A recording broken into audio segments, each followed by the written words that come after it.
Can this Libertarian win the City Council seat in Jacksonville, Florida? Yeah, let's talk about that. Instead of focusing on winning arguments, we're teaching the basic fundamentals of sales and marketing and how we can use them to win in the world of politics, teaching you how to meet people where they're at on the issues they care about. Welcome to The Brian Nichols Show.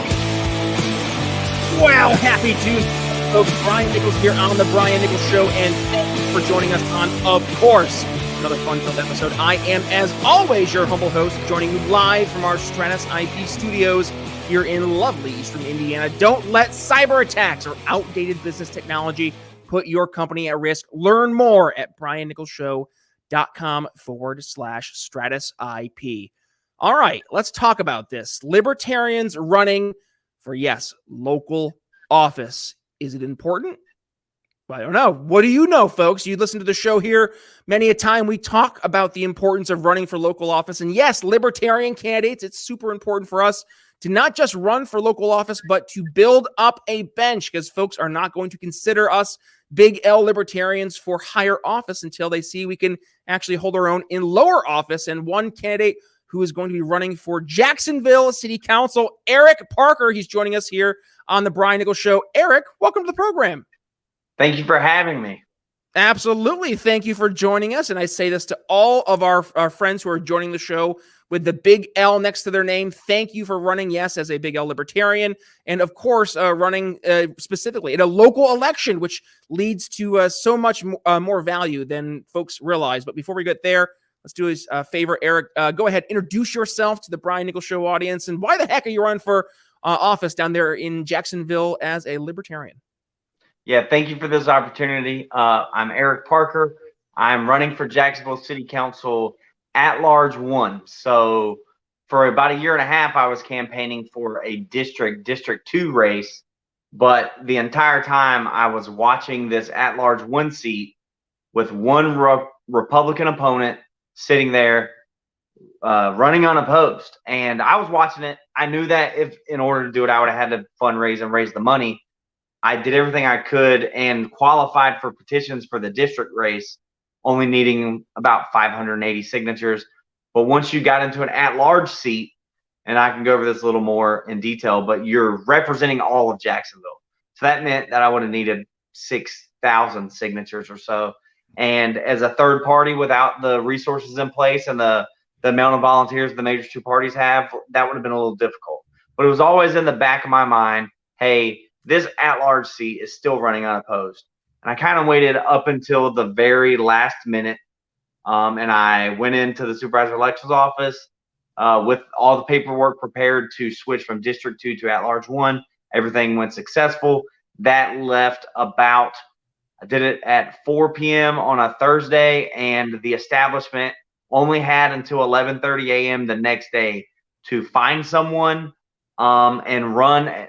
I was expecting maybe like a Democrat to help steal some votes from me, but to put a third person in that race, and they didn't get a chance to do it. So it's a head-up race with me versus one person in an election that has the potential to represent over 1 million people here in Jacksonville, about 650,000 registered voters. Wow. Okay, that's pretty darn cool. So let's kick things off here about the issues that you're going to help address as you're running for city council there in Jacksonville, which, to your point, 1 million folks, that's pretty darn impressive if we can get you there into elected office. So let's talk about those issues that you're seeing right now, top of mind in Jacksonville, and obviously bringing a libertarian perspective to the table. Talk to us. What does that look like, and what's been the feedback you've been hearing from voters as you're going out and bringing a libertarian message to them?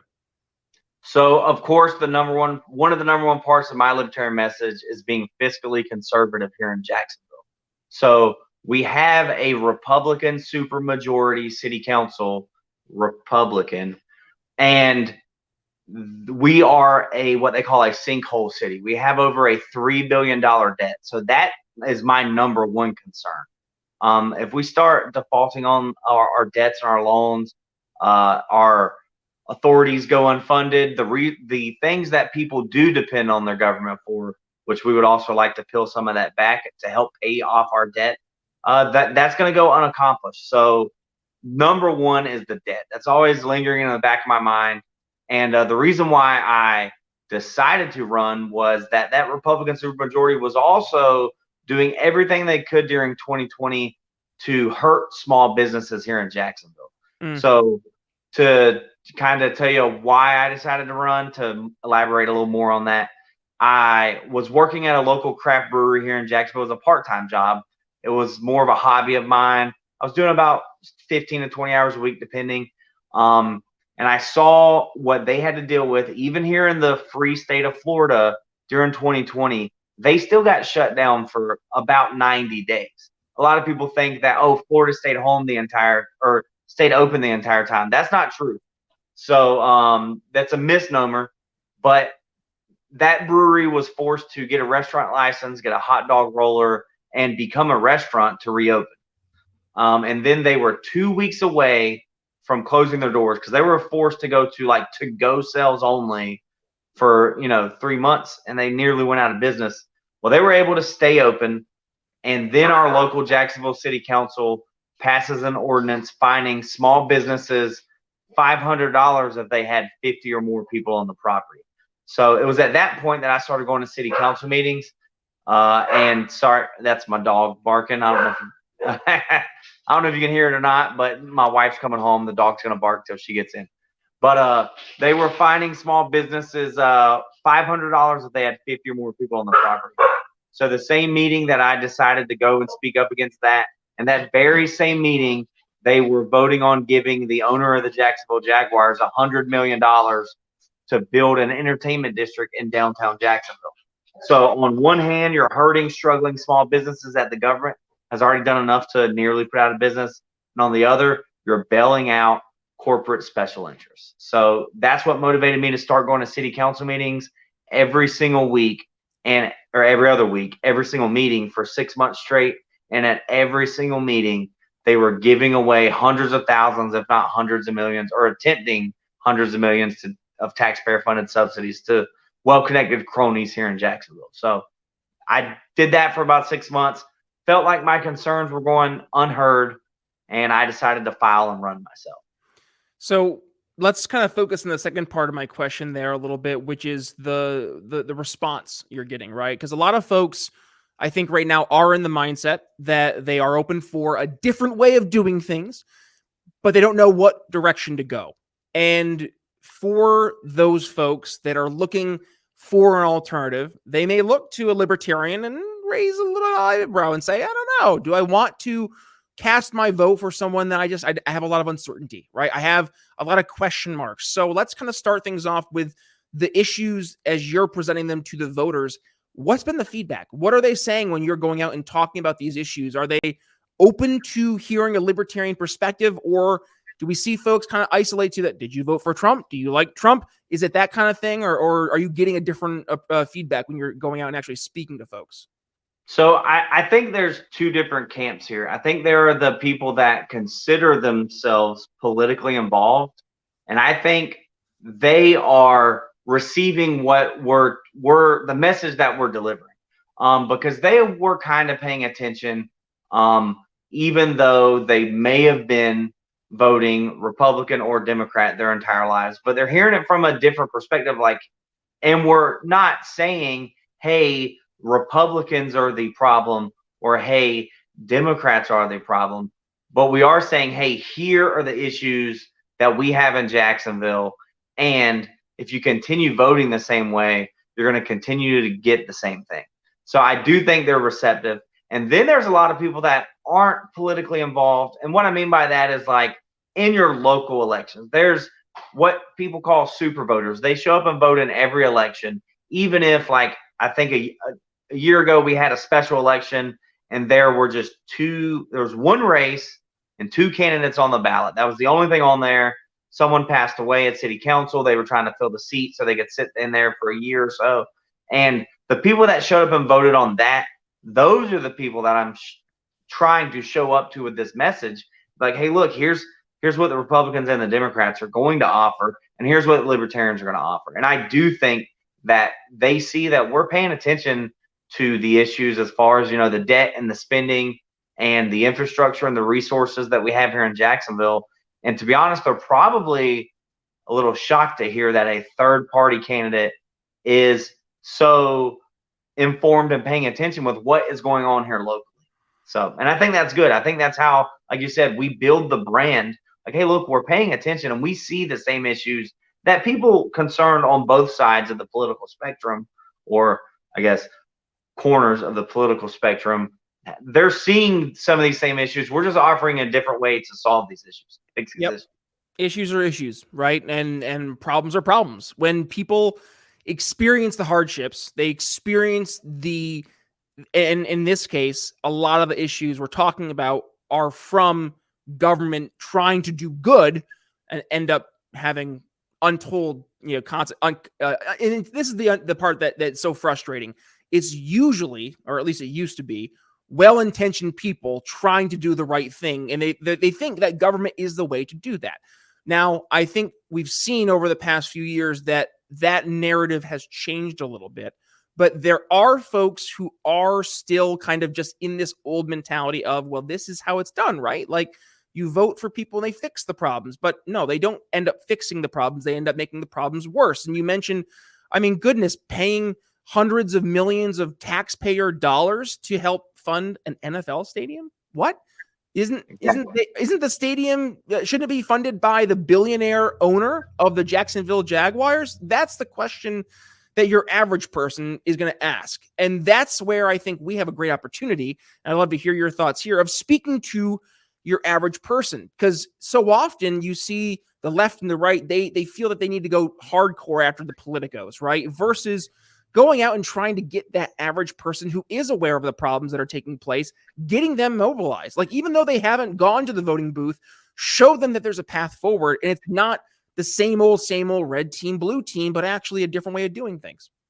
Exactly. And that's one of my goals through this entire campaign, is not only to like spread the libertarian message, but to get those regular non-political types involved here locally. Because that's the good thing about local politics, is you could go down to City Hall right now and you could speak to all 19 city council members to their face. They're not going to respond, but they'll hear you. And if it's an issue that concerns you, that is the best thing to do. First, call their office. They're probably not going to answer. Shoot them an email. They're probably not going to respond. I've gotten some responses. And it's unique here. So we have 14 districts, and then we have 5 at-large seats. So, like I said, I was running in District 2, which is the northeast side of Jacksonville, what we call Ocean Way, East Arlington. And then that at-large seat, there's 5 of them. You have to live in different areas of Jacksonville for each seat, but you represent all of Jacksonville. I've actually got more responses from at-large people. There's 5, one of the 5 that I have, like on certain topics than I have on my current district. It just depends on the issue. Some of them will say, I agree, and that matters. All of them have to, share and read the messages sent to them. And then whenever you show up in person, and if you say something like, hey, I emailed, you can't use their name, but you say, I emailed councilman or woman in district or at large seat number 5, for example, and they never responded, that makes them look bad, and they might call you into the green room. That happened to me, and they wanted to like make sure, hey, look, something happened. They probably made up an excuse, but they are paying attention. And whenever it's a major issue and people show up in force, then you get their attention. My recommendation is everyone wear like the same colored shirt and show up. And so another thing we have going here in Jacksonville is we have 3 libertarians running for city council. You have me running for at-large 1. You have Jerry Tubb Rorabaugh running for at-large 5, so 2 at-larges. And then you have Ronald Tracy Robinson, and he's running for District 8. So no matter where you live in Duval County, Jacksonville, you'll be able to vote for at least 2 libertarians. And if you live in District 8, you'll be able to vote for 3. So, and for all of us, this is the first time any of us have ran for office. We kind of showed up to a local affiliate meeting, and we all had concerns. This was around 2020, 2021 timeframe. Had concerns with our local government. We all had different reasons for thinking we wanted to get involved politically. 2 out of the 3, me included, were fairly new to the Libertarian Party, but so disappointed with the Republican Party that we knew our best way to make change is to do it outside of the Republican Party. So, and we all kind of just said at the same time, I think we are, or, I was thinking about running and the other two, and we all said, well, why don't all three of us run? Send a message to the establishment. You know what I mean? Like, challenge them for real. So, and that's kind of what we're doing. And the good thing about the three of us is we all come from kind of different backgrounds. We've been hitting different areas of Jacksonville. We're hoping to get a certain level of down ticket voting, because some people will see multiple, LPF candidates on the ballot, depending on where they are. And if I'm gaining support up here on the north side, and Tubbs kind of closer to downtown, and Tracy's northwest side, then each of us can benefit from each other's support. So that's kind of our strategy here. The good thing is we're able to get out and talk to people about what they're concerned with. And in 2020, and this, through 2023, and we're still dealing with it, the record high inflation. That's, I think, the number one concern with people is, how am I going to afford to put food on the table for my family, to pay my rent, to afford to put gas in my gas tank? And that, for us libertarians, is honestly kind of an easy topic for us to explain why it happened, but it's difficult for people to hear what the solutions are going to be. Because we're like, look, it's the out of control government spending has gone on for far too long, and we have to start cutting it if we want to see the inflation go down. And a lot of people that were used to seeing the same old spending, it's kind of like yanking the Band-Aid off. I don't know that they're ready to hear it, but they're receptive to us, at least, telling them what happened. You know what I mean? So, and I'm glad you mentioned about the issues that people care about, because as our tagline here in the show talks about, meet people where they're at on the issues they care about, right? So when we're talking about these issues, and I'm glad you brought up inflation, because I think we're seeing this across the board, it is difficult because libertarians rightfully have been so often able to diagnose, here is the problem, but to your point, our solutions are either very long-term or it's going to suck. Like, we're going to have to your point, rip the Band-Aid off in the short term. So I guess my question to you is, how do you make that palatable to the voter? Because the voter, they're tuned into what radio station? WIIFM. What's in it for me? So how are you finding success in saying, hey, here is maybe an unfortunate solution, because it is the solution we need to look at as a viable solution, but it might cause some short-term pain, including some short-term pain for you, Mr. Voter or Miss Voter? So locally here, one thing that we've mentioned to them, and it was also a good area for libertarians to get a win, if you will, was during this, back in 2021, they passed an ordinance doubling our gas tax. Now, it only went from 6 cents to 12 cents, but we were also able to argue, like, look, this is a regressive tax on the working poor of Jacksonville. So it kind of got us a little bit of that, showing how we are empathetic to people's concerns. And a solution would have been just don't double that gas tax. But they didn't listen. They still doubled it. And then a few months later, some people who have now decided to run for mayor tried using it as a political tool to say, oh, I want to repeal that gas tax, the one I voted to double, but now it's a bad idea because we had a record high gas prices in Jacksonville. And it was very easy for us to be like, hey, we would have never raised your taxes. We would have never wasted 40% of that for a bike trail that only helps out 4 of the 14 districts in Jacksonville. But these establishment political types, they did raise it on. Same thing, another area where we could kind of explain is, like, a lot of people talk about rent control. And we explain, like, look, we have right now in Jacksonville record high rent and or house prices, because people decided to move here in between 2020 and 2023. And I've heard numbers between 2,000 to 4,000 new people moving to Jacksonville every other week. So that is why the cost of rent is going up and why the cost of purchasing a home are going up so fast. Now they've started to level out and they're gradually coming down now, but we're able to explain to them, hey, look, you remember those prices went up because there was a shortage. If you cap rent prices, there's going to be another shortage because there's not going to be an incentive for contractors and builders and realtors and investors to invest in more rental property here in Jacksonville. It will deincentivize it, and it will mess up the supply-demand chart, and the prices are going to stay high and continue to go up.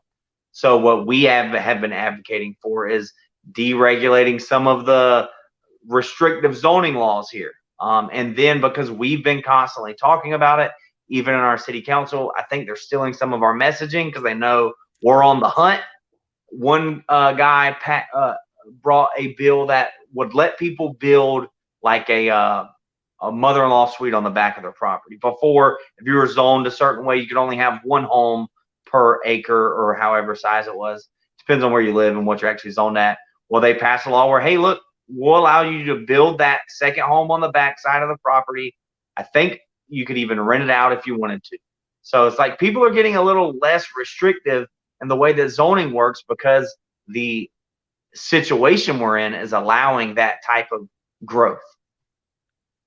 Well, there you go. It's exciting to see because folks are now starting to see things, and once they see it, they can't unsee it. So with that, we want to make sure that folks obviously continue this conversation. And unfortunately, Eric, we are already hard pressed for time. So to continue said conversation, where can folks go ahead, find you, support your campaign, and also if you want to go ahead and financially support your campaign, where can they go ahead and do that as well? So for financial support, head over to ericparkerforjax.com. That's spelled out FOR, ericparkerforjax.com. Top right of the page will be the donate tab. It'll take you to the donor box.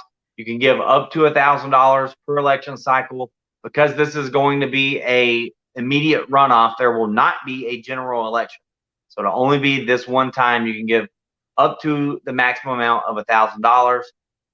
If you want to follow along, you can go to Facebook. It's Eric P for Jax. So facebook.com/Eric P for Jax.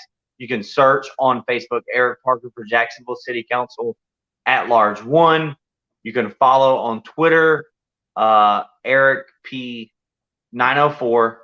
So at Eric P 904 on Twitter. And there's an Instagram out there too. I'm not sure the best way to find it, but it's Eric P for Jacksonville City Council. I'm pretty sure I changed it from District 2 to at large 1. I'm not sure, but you'll be able to find it. Yeah, and like I said, ericparkerforjax.com, or excuse me, ericparkerforjax.com is the website, and the donate tab. My next goal is to raise the money for mailers. I'm trying to hit all the super voters in Duval County. Like I said, it's 1 million people, 650,000 voters. I probably need, I'm guessing, 50,000 votes to win. So I need to purchase mailers for 50,000 voters, probably. That's what I'm looking at. So I could really use the support. There you go. There's the mission, folks, should you choose to accept it. So, all right. Well, with that, also, we'll make it easy for you folks to find those links. We'll include them all in the show notes. All you got to do is, if you're joining us on the podcast version of the show, which I know like 99% of you are, click the artwork in your podcast catcher. It'll bring you over to today's episode where, yes, you can find those aforementioned links, but also you can find the entire transcript of today's episode, plus the video version of the program available over on YouTube, on Odyssey, and over on Rumble. Wherever you find us, do me a favor, just hit the notification bell so you don't miss a single time we go live. And of course, if you haven't yet, hit that subscribe button as well. And oh, by the way, did you check out our awesome shop here at the Brian Nichols Show? We have some awesome swag in store for you, like our Good Ideas Don't Require Force snapback. We have our Magic Money Tree unicorn shirt, which of course represents the Fed. We have that, plus so many more goodies from our backpacks, our yard signs, t-shirts, bumper stickers, all that and more. You can find that over at our shop, briannicholsshow.com/shop, and use code TBNS at checkout for 10% off. Otherwise, find me on social media, Twitter, Facebook at @BNicholsLiberty. And by the way, we had some really awesome episodes here over the past few weeks. I'm going to include them if you're joining us here on the YouTube version of the show, right here and right here. It's going to be our most recent episode, and also whatever the algorithm gods over at YouTube determined to be a good fit for you. But with that being said, that's all we have for you. Brian Nichols signing off here on the Brian Nichols Show for Eric Parker. We'll see you tomorrow. Thanks for listening to The Brian Nichols Show. Find more episodes at briannicholsshow.com.